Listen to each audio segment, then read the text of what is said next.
ഇന്ന് വിനയമോളുടെ സ്കൂളിൽ റംസാന്റെ ആഘോഷമാണ്. അപ്പോൾ എല്ലാവരും കളർ ഡ്രസ്സ് ഇട്ടിട്ട് വരണം. മെസ്സേജ് അയച്ചിട്ടുണ്ടായിരുന്നു വാട്സപ്പിൽ. അമ്മ അത് കണ്ടിട്ടില്ല, അതുകൊണ്ട് യൂണിഫോം ഇട്ടിട്ട് അയച്ചു. അവിടെ ചെന്ന് കഴിഞ്ഞപ്പോൾ എന്ത് ചെയ്യണമെന്ന് അറിയില്ല. അച്ഛൻ എഴുതിയ പുസ്തകങ്ങളുടെ പ്രകാശനമാണ് ഈ വരുന്ന March 22-ന്.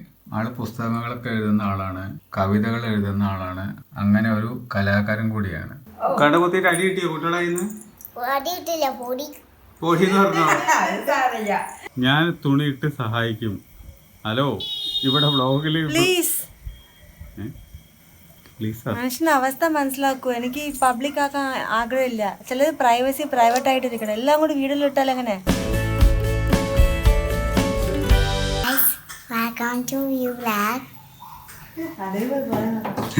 Hi, good morning guys, welcome to new vlog. ഇന്നിപ്പോൾ കണ്ടാൽ അറിയണ്ടല്ലോ. ഇപ്പോൾ ഒരുങ്ങാണ്. ഇപ്പോൾ സ്കൂളിലേക്ക് ഇറങ്ങണം. ഒരു 5-10 മിനിറ്റിൽ ഇറങ്ങും. വാവിനെ റെഡിയാക്കിയിട്ട് ഇറങ്ങണം. അച്ഛൻ്റെ ബുക്ക് പ്രകാശനം എന്താണ്? അച്ഛൻ്റെ ബുക്ക് പ്രകാശനം ഈ മാസം 22-നാണ്. അത് ഇയാൾ പറയ്ക്കുകയാണെങ്കിൽ എന്താ പറയുന്നത്? എന്നാലും നോക്കിയേ, ഈ ചെമ്പരത്തി പൂ ഇങ്ങനെ കെട്ടി വെച്ച് കഴിഞ്ഞാൽ അച്ഛന് ബൈക്കുമ്പോൾ ഇരിക്കുമ്പോ റോഡ് കാണുമോ? ബൈക്കിൽ ഇരുന്ന് കഴിഞ്ഞാൽ ഈ ചെമ്പരത്തി പൂവല്ലേ കാണുക. ഇന്ന് വിനയമോളുടെ സ്കൂളിൽ റംസാന്റെ ആഘോഷമാണ്. അപ്പോൾ എല്ലാവരും കളർ ഡ്രസ്സ് ഇട്ടിട്ട് വരണം. മെസ്സേജ് അയച്ചിട്ടുണ്ടായിരുന്നു വാട്സപ്പിൽ. അമ്മ അത് കണ്ടിട്ടില്ല, അതുകൊണ്ട് യൂണിഫോം ഇട്ടിട്ട് അയച്ചു. അവിടെ ചെന്ന് കഴിഞ്ഞപ്പോൾ എന്ത് ചെയ്യണമെന്ന് അറിയില്ല. പോയി എടുത്തുകൊണ്ട് വരാൻ പറഞ്ഞിട്ടുണ്ടായിരുന്നു അവിടുന്ന് ടീച്ചേഴ്സ്. അപ്പോൾ ഞങ്ങൾ പൊതുവെ വെയിൽ കൊള്ളാതിരിക്കാൻ വേണ്ടിയിട്ടൊരു ജെർക്കിൻ ഇട്ടിട്ടാണ്, ഈ യൂണിഫോമിൻ്റെ മുകളിലിട്ടിട്ടാണ് കൊണ്ടുപോകാറ്. ലാസ്റ്റ് ആ ജെർക്കിൻ തന്നെ ഇട്ടിട്ട് പരിപാടി സോൾവ് ചെയ്യേണ്ടി വന്നു. ഇല്ലെങ്കിൽ ആ ഡ്രസ്സ് എടുക്കാൻ, കളർ ഡ്രസ്സ് എടുക്കാൻ ഞാൻ വീട്ടിൽ വരെ വന്ന് തിരിച്ച് പിന്നെയും പോകേണ്ടി വന്നേനെ. എന്തോ ഭാഗ്യം കൊണ്ട് ജെർക്കിനുള്ളതുകൊണ്ട് പരിപാടി സോൾവായി, പ്രശ്നം സോൾവായി. ഇങ്ങനെയാണ് ഇവിടെ പാൽ ഉറവഴിക്കുന്നത് തൈര് ഉണ്ടാക്കാനായിട്ട്. പാല് തിളപ്പിച്ച് വെച്ചു. തൊട്ട് കഴിഞ്ഞാൽ അത്യാവശ്യം ചൂടുണ്ടാവണം.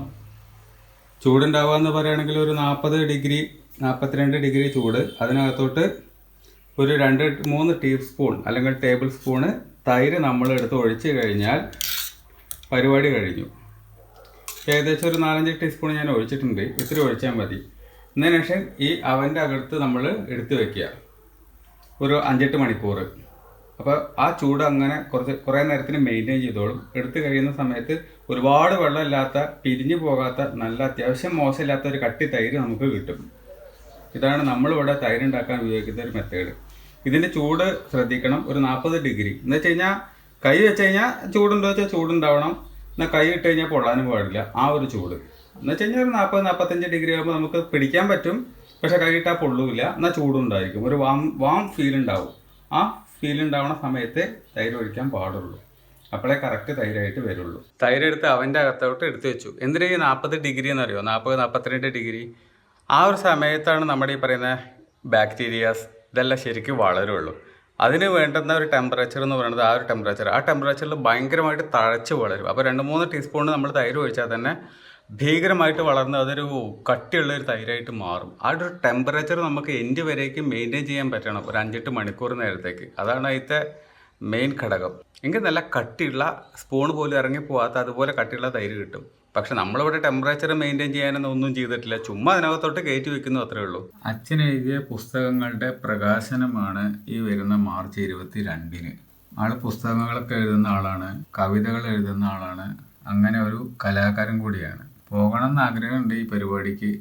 വൈഫും കുട്ടിയൊക്കെ ഉണ്ടാവുമെന്ന് പ്രതീക്ഷിക്കാം. കുട്ടിക്ക് കുഴപ്പമൊന്നുമില്ല, ഹെൽത്തി ആയിട്ടിരിക്കുകയാണെങ്കിൽ ഉറപ്പായിട്ടും പോകണം. ടൈം മാനേജ്മെൻറ്റിൻ്റെ കാര്യത്തിൽ ഞാനൊരു പുസ്തകം എഴുതി തുടങ്ങിയതാണ്. ഈ സാധനം എവിടെ എത്തിയിട്ടില്ല. ഒരുപാട് കറക്ഷൻസ് കാര്യങ്ങൾ, അല്ലെങ്കിൽ മലയാളത്തിലെ ഗ്രാമർ മിസ്റ്റേക്കൊക്കെ ഒന്നുകൂടി നോക്കി വെരിഫൈ ചെയ്ത് ഇറക്കേണ്ട ഒരു മുതലാണിത്. പക്ഷേ ഇത് ഫുൾ ഫിനിഷ് ചെയ്യാൻ എന്നെ കൊണ്ട് ഇന്നും പറ്റിയിട്ടില്ല. നിങ്ങൾ നോക്കി കണ്ടോ, 400 ചില്ലാനം പേജസ് ഇപ്പം തന്നെ കാണിക്കുന്നുണ്ട്. 448 അല്ലേ? സത്യം പറഞ്ഞിട്ടുണ്ടെങ്കിൽ അച്ഛനാണ് എനിക്കൊരു ഇൻസ്പിറേഷൻ. പുസ്തകമൊക്കെ എഴുതണം എന്നുള്ളൊരു തോന്നലൊക്കെ എനിക്ക് വരാൻ തോന്നിയതിൻ്റെ ഒരു കാരണം അച്ഛൻ തന്നെയാണ്. പക്ഷേ എന്നെ കൊണ്ട് ഇത് കംപ്ലീറ്റ് ആക്കാൻ കഴിയുന്നില്ല. ഇതിൽ ഗ്രാമർ മിസ്റ്റേക്ക് ഉറപ്പായിട്ടുണ്ടാവും എന്നുള്ളതിൽ ഒരു സംശയമില്ല. ഇഷ്ടം പോലെ ഉണ്ടാവും ഗ്രാമർ മിസ്റ്റേക്കുകൾ. ഇതൊക്കെ കുത്തിയിരുന്ന് ശരിയാക്കാനുള്ളൊരു മടി കൊണ്ടാണെന്നാണ് എനിക്ക് തോന്നണത്. ഇതുവരെ ഇറക്കാൻ കഴിഞ്ഞിട്ടില്ല. 6 മാസത്തിനടുത്തായി ഇത് എഴുത്ത് കംപ്ലീറ്റ് ആയിട്ട്. ഈ എഴുതി വെച്ചത് റോ ഫോർമാറ്റിൽ എനിക്കിത് പുസ്തകമായിട്ട് ഇറക്കാനുള്ളൊരു മടി കാരണമാണ് ഇതിങ്ങനെ ഇറക്കാൻ വൈകിക്കൊണ്ടിരിക്കുന്നത്. കേബേജ് ഉപ്പേരി ഉണ്ടാക്കുക എന്ന് പറഞ്ഞാൽ വളരെ ഈസി ആയിട്ട് ഉണ്ടാക്കാം. ആദ്യം നമുക്ക് ഉള്ളി അരിഞ്ഞു വെക്കണം. അരിഞ്ഞു വെച്ചിട്ട് നേരെ എണ്ണ ഒഴിക്കുന്നു, ഉള്ളി അതിനകത്ത് ഇടുന്നു, പിന്നെ നമ്മൾ ഈ വറ്റൽമുളക് ഉണ്ടെങ്കിൽ അതിടുന്നു. കുറച്ച് കഴിഞ്ഞ ശേഷം നമ്മൾ മസാലയായിട്ടുള്ള മുളക്, മഞ്ഞൾ സാധനങ്ങളൊക്കെ പട പെറുക്കി ഇടുന്നു. ആവശ്യത്തിന് ഉപ്പ് ഇടുന്നു. അതൊന്ന് സെറ്റായി കഴിഞ്ഞതിന് ശേഷം നമ്മൾ കഴുകി വെച്ചിട്ടുള്ള അരിഞ്ഞു വെച്ചിട്ടുള്ള കാബേജ് എടുത്തിടുന്നു. 4 ഇളക്കലിളക്കുന്നു, അടച്ചു വെക്കുന്നു. പരിപാടി കഴിഞ്ഞു. ഈസി ആയിട്ട് ഉണ്ടാക്കാൻ പറ്റുന്ന ഉപ്പേരിയാണ്. ആർക്കും ഉണ്ടാക്കാം. ചെറുപയർ ദോശ ഉണ്ടാക്കാൻ വളരെ എളുപ്പമാണ്. ചെറുപയർ അരയ്ക്കുന്ന കൂട്ടത്തിൽ തന്നെ കുറച്ച് ഉപ്പിടുക, കുറച്ച് മുളക് ഇടുക, കുറച്ച് കായ ഇടുക, കുറച്ച് ജീരകം ഇടുക. ഇത്രയും ചേർക്കുക, നന്നായിട്ട് അരയ്ക്കുക, എടുത്ത് വെക്കുക. ഒരുപാട് സമയം വെക്കൊന്നും ആവശ്യമില്ല. നേരെ നമുക്ക് ചെയ്യാം. നേരെ നമുക്ക് ദോശ ഉണ്ടാക്കാം. ഇത് പുളിക്കേണ്ട കാര്യമൊന്നുമില്ലല്ലോ. ചുമ്മാ ഈ കാർബോഹൈഡ്രേറ്റ് ഇങ്ങനെ അടിച്ച് കയറേണ്ട കാര്യമില്ലല്ലോ. 1:40 ലഞ്ച് ടൈം. ചെറുപയർ ദോശ, കാബേജ് ഉപ്പേരി, ക്യാരറ്റ് ഉപ്പേരി, കുറച്ച് റൈസ്, സാമ്പാർ, വേണമെങ്കിൽ തൈര്, റൈത്ത എന്ന് പറയുന്ന ഐറ്റംസും ഉണ്ട്. ഇതാണ് ഇപ്പോൾ ഇന്നത്തെ ലഞ്ച്. ഭയങ്കര കളി, ഒരേ ചിരി, 1 മണിക്കൂറായിട്ട്. ഫ്രണ്ട്സിനെ കിട്ടിയാ? നാളെ ബാബുക്കുട്ടി സ്കൂളില്ലേ? അതത്ര സന്തോഷമായിട്ടിരിക്കുന്നത്.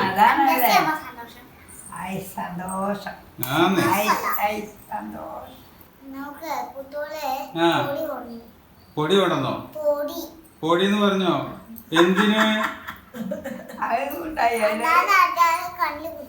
ആരുടെ കണ്ണിലാ കുത്തിയേ? എന്തിന്? അച്ചോടാ, പാവല്ലേ.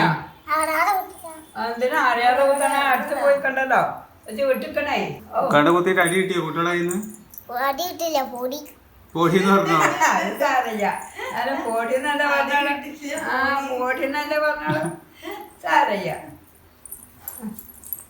ജോലിപ്പോ ഷർട്ടില്ല, കുഞ്ഞാവയ്ക്ക് ഷർട്ടില്ല.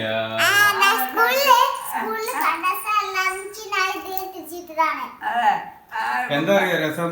അവിടെ ചെന്ന് കഴിഞ്ഞപ്പോഴാ പറയണത് കളർ ഡ്രസ്സ് വേണം എന്നുള്ളത്. അവസാനം അമ്മ വിളിച്ചു പറഞ്ഞു, പോയി കളർ ഡ്രസ്സ് എടുത്ത് കൊണ്ടുവരാൻ പറ്റുമോ? അവിടുന്ന് ഞാൻ ഇനി 6 കിലോമീറ്റർ കളർ ഡ്രസ്സിന് വരണ്ടേ? പെട്ടെന്ന് ഒരു ഐഡിയ തോന്നി. ആ ജർക്കിന് എടുത്തിട്ടോളാൻ പറഞ്ഞു. എന്താ ഐഡിയ?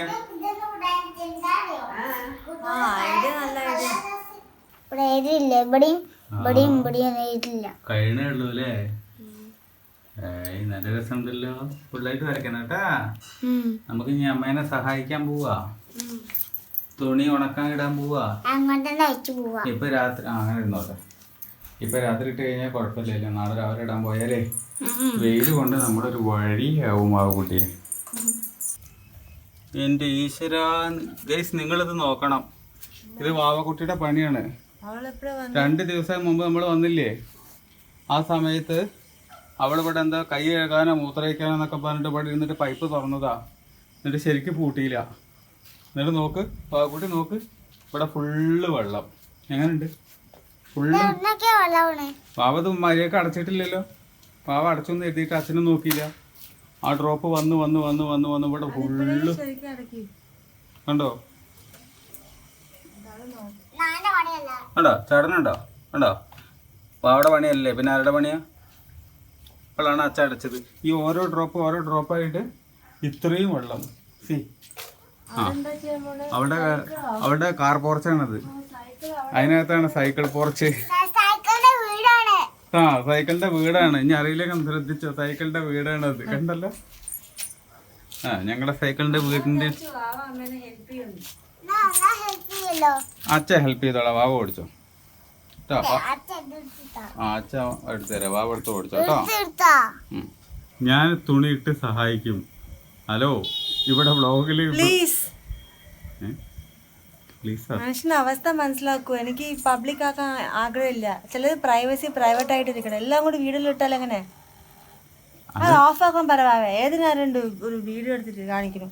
അല്ല പ്രൈവസി ഇല്ലെന്ന് വെച്ചാല് എന്തെങ്കിലും പറയാന്ന് അപ്പ അങ്ങോട്ട് വീഡിയോ ആയിട്ട് കാണിച്ചാല് എന്നെ എടുക്കണ്ട. ഈ പണിയൊക്കെ ഞാൻ ചെയ്യാറ്. ഇത് വ്ളോഗ് ചെയ്യുന്ന മനുഷ്യന് വയ്യാന്ന് പറയുമ്പോ ഒരു ഇത് അതും ഒരു കളിയാക്കല്.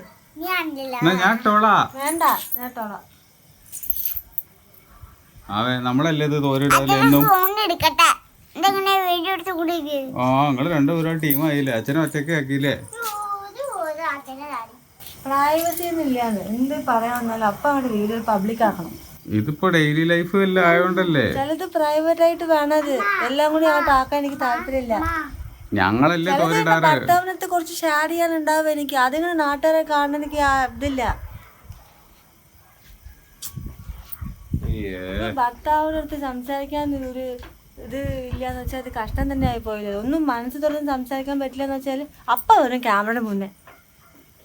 ഞാൻ എന്നാ ഒരു കാര്യം ചെയ്യാം, ഗമ്മിട്ട് ഒട്ടിക്കോളാം. ഞാൻ വായ തുറക്കണല്ലോ. റിയലി? ശരിക്കും?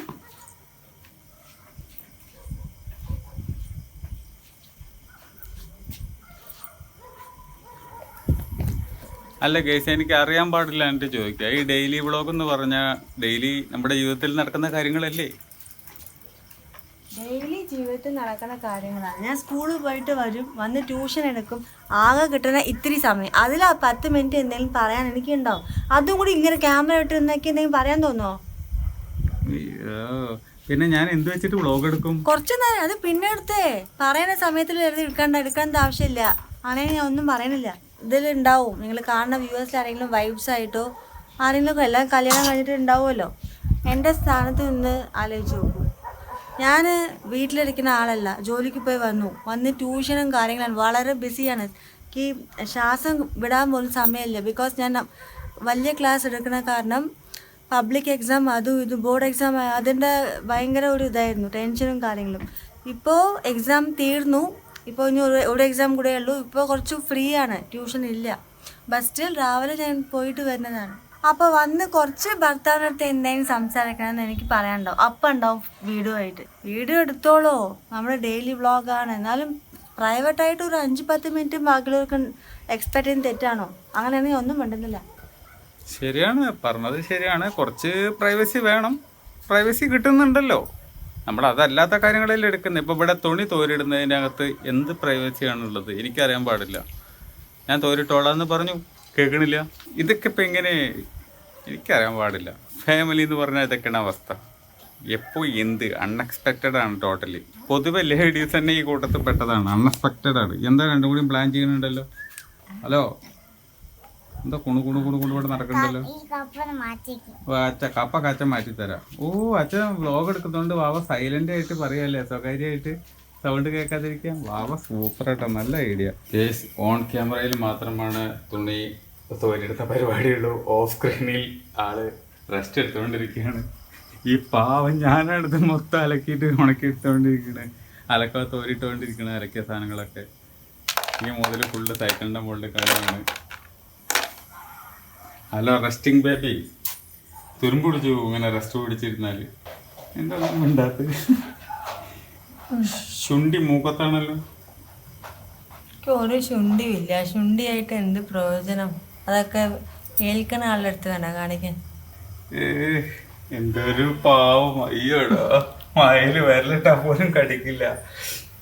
ക്യാമറ ഓണാക്കി എന്നാ ഡീസൻ്റാന്നറിയോ? അപ്പോൾ ഉണക്കാനുള്ളതെല്ലാം ഉണക്കിയിട്ടു. ഒക്കെ പരിപാടി കഴിഞ്ഞു. ഇനി തിരിച്ചു പോവുക. They are still in rest mode. തുരുമ്പ് പിടിച്ചിരിക്കുന്ന മോഡിലാണ്. കഴിഞ്ഞു, ഇനി പോവാ, ഉറങ്ങാ. ഇവിടെ ഇരിക്കാലോ. ഇരുന്നോളൂ. വാതില് പൂട്ടിയിട്ട് വന്നാൽ മതി.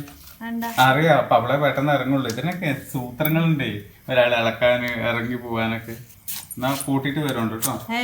ഇവിടെ വാവേ നോക്കുവാവേ, നമ്മളിവിടെ ഒറ്റയ്ക്ക് വിട്ട് പോണ്. ഒരു പണി പറഞ്ഞാൽ മതി പെട്ടെന്ന്.